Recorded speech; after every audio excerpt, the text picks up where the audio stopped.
mentioned yesterday there were two specific types of series we like to look at. Yesterday was the arithmetic. Geometric is the other one. So it's a very similar pattern, the difference being instead of adding a constant amount, we're multiplying by a constant amount. So instead of having a common difference, we have a common ratio.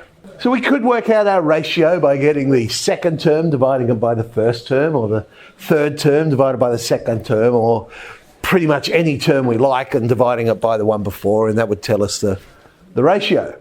Now, the recursive formula would be this. It's simply, term n would be the ratio times the term before it. So that would be a recursive formula. So using that, we should be able to come up with a general term. So the first term's a, so to get the second term, we multiply it by the ratio, AR. To get the third term, multiply it by the ratio, AR squared, and the pattern evolves, and we can see that any term would therefore be a times the ratio to the power of n minus 1.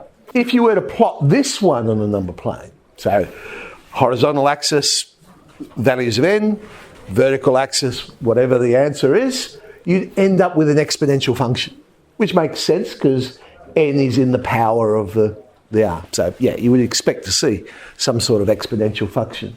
Okay, some examples.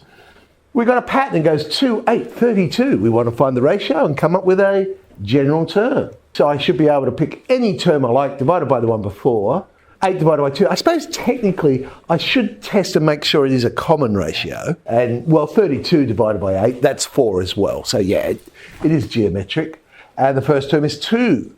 Plugging into the general formula then, we get 2 times 4 to the power of n minus 1. But that can be tidied up because 4, of course, is 2 squared. So we can tidy that up. Actually, that'll keep going again because now I can go 2 times 2 to the power of 2n minus 2. There we are. So our pattern is 2 to the power of 2n minus 1. That would be the neatest way we could write that one. This one's interesting because, you see, we don't have consecutive terms here.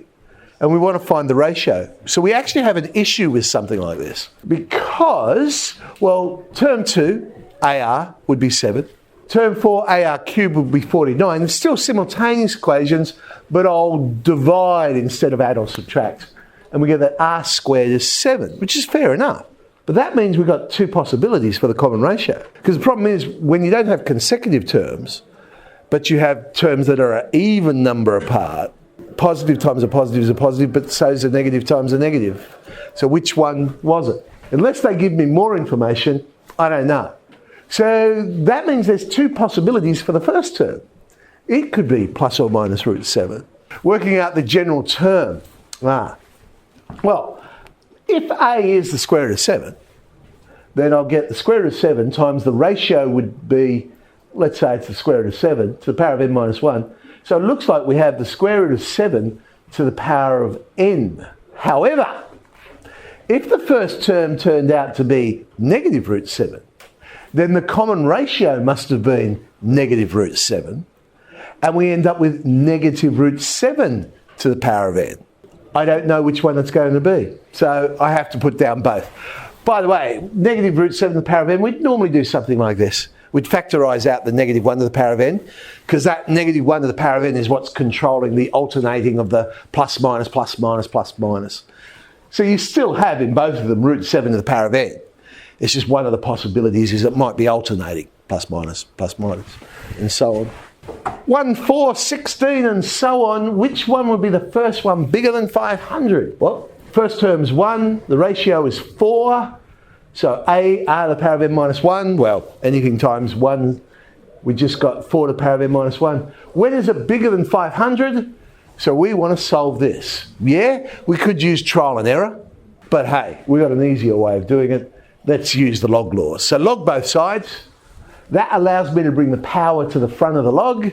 I can now divide by log 4, and we end up with approximately 4.48. Which log? Doesn't matter, as long as you use the same base for both.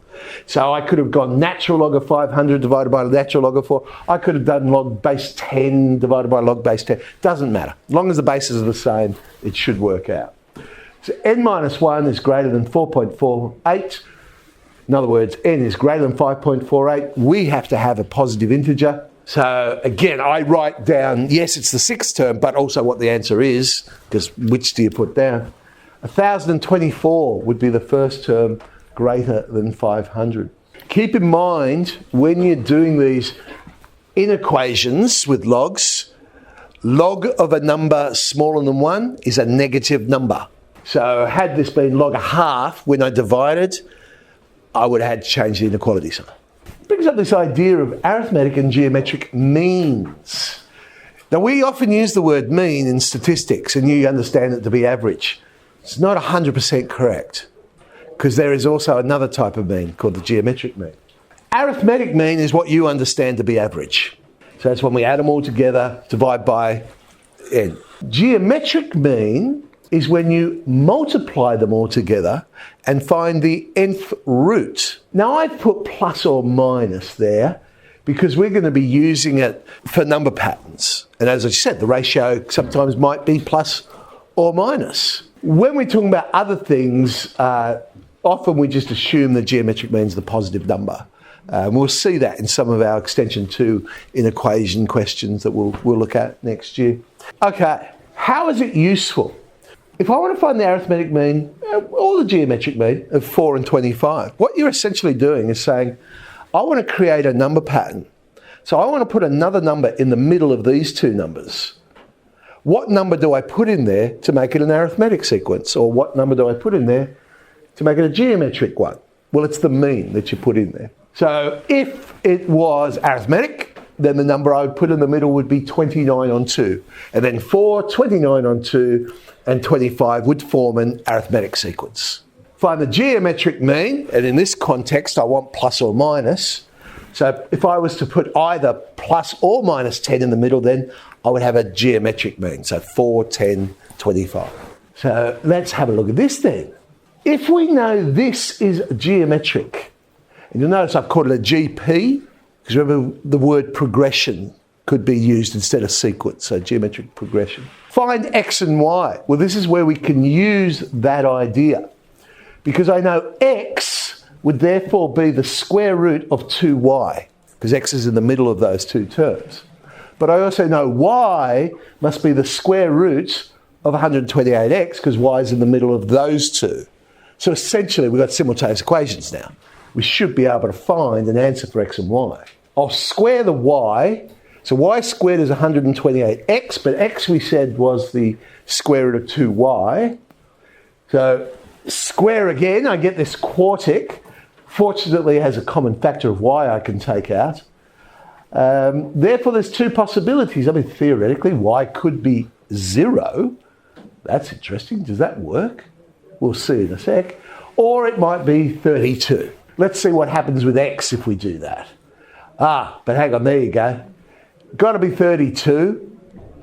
It's impossible for 0 to be a term in a geometric progression, when you think about it. Because the definition is you're multiplying.